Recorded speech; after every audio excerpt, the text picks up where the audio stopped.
संदर्भामध्ये तो निकाल लागला शेवटी हायकोर्ट सुप्रीम कोर्ट आपल्यामध्ये संविधान जे आहे त्याच्यामध्ये प्रत्येकाला न्यायालयामध्ये जाऊन न्याय मागण्याचा अधिकार आहे।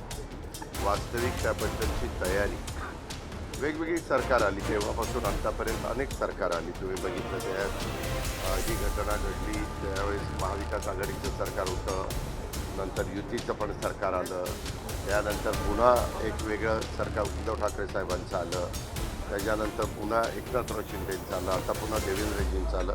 अशा अनेक सरकार येऊन गेली। मला वाटतं सुरुवातीला पृथ्वीराज चव्हाण साहेबांचं पण होतं किंवा सुशीलकुमार शिंदे होते, विलासराव देशमुख होते। कारण ही घटना घडल्यापासून तुम्ही जर बघितलं तर अनेक जण सुशीलकुमार शिंदे नाही, विलासराव देशमुख यांच्यापासून सुशीलकुमार शिंदे 2004ला 3-4ला होते।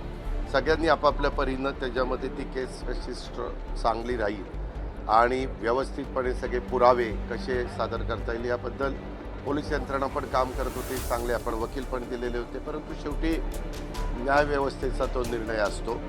परंतु तो निर्णय